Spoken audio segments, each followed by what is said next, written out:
I wonder if you have seen the recent election in Taiwan, which has caused quite a stir. Apparently, this election has some particularly intriguing behind-the-scenes scandals. Hou Han-ting, a candidate for the 1st District Legislator in Taipei, recently leaked confidential documents related to 3 Democratic Progressive Party DPP election strategy meetings held on November 20, November 22, and November 27, 2023.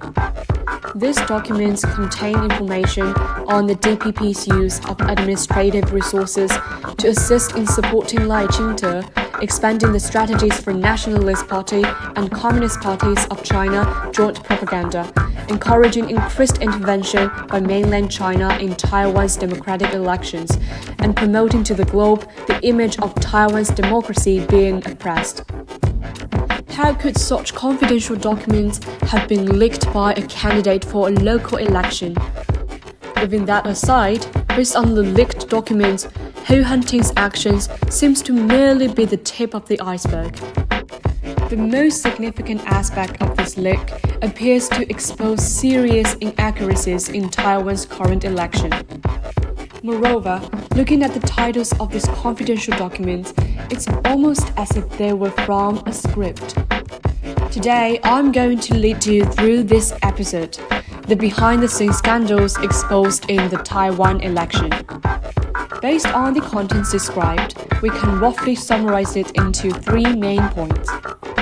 Manipulating government departments in Taiwan to implement election strategies. Firstly, the Democratic Progressive Party DPP, in order to ensure the victory of Lai Ching-te and Xiaobi Kim, openly used administrative resources to assist in this election. They then requested the Ministry of Justice and Judicial Yuan to intensify investigations and trials of descendants from the Kuomintang, People First Party and the camp of Terrigao with the aim of political suppression.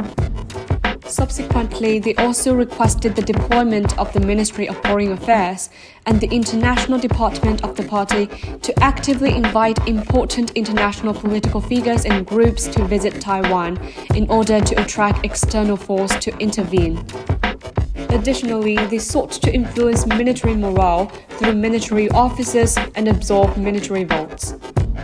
Following this, they also requested the Ministry of Transportation to control the number of cross-strait flights and ships to prevent mainland China and the Peng blockade from encouraging Taiwanese businessmen and dependents to return to Taiwan to vote. They also directed the Power Department to adjust power outages, sacrificing stability in certain electoral areas to ensure the safety of vulnerable electoral areas. Finally, they manipulated public opinion through television media, self-directing and acting to gain international sympathy and shape the image of Lai Xiao. Building on previous strategies, they implemented the luring the US and rejecting the red and shifting overseas marketing to domestic propaganda strategies. This involved strengthening ties with international political figures and groups, expanding foreign media investment, and then transitioning to domestic media for propaganda, creating an illusion that Taiwan has gained support from the United States.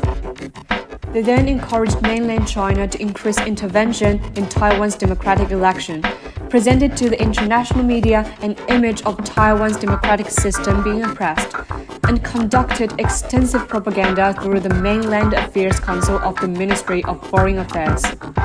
Following this, Lai Ching-te answered questions related to cross-strait security issues to shape an image of strength, responsibility, and unity. Finally, Xiaobi Kim answered questions related to cross-strait peace and international relations to shape an image of Taiwan as a guardian of peace, fabricating lies and manipulating public opinion. In the Taiwan media sector, the DPP has taken control of important media institutions such as Sunli Television, Civil National TV Company, and Liberty Times. In this election, the DPP fully utilized the roles of Peng Green Cap media to launch a public opinion offensive against opposing cabs. In the aspect of public opinion attack, they continuously expanded the propaganda strategy that both the Kuomintang and the People First Party are fellow travelers of the Chinese Communist Party, using fabricated stories to expose famous hosts of Sunny E television and political talk show programs from earlier times. Subsequently, they re-examined the campaign tactics used during the 2020 presidential election and repackaged it, creating a so-called sense of national doom, which is most effective in arousing crisis awareness among the people of Taiwan, thereby manipulating public sentiment. Ultimately, they produced pro-American videos, added scenes and speeches of Lai Ching-te, and exaggerated the situation, creating an impression that under the leadership of Lai Ching-te, Taiwan gained support from the United States. Anyone who has watched Taiwanese variety shows and idol dramas knows that Taiwan indeed has a comical and embarrassing talent in this regard. Just think, the confidential documents exposed by Hou Han-ting are much like the gossip media shows of Taiwan, creating a hot topic for their own government. However, it seems that these so-called confidential documents that were leaked lack substance, yet they have managed to completely captivate the Taiwanese people. It feels as if the entire Taiwanese government is more like a production company, with all of its leaders and political tactics seeming like a self-directed farce. We wonder how will this farce perform on the international stage? How will it feel for the Taiwanese people to live in a place filled with scripts?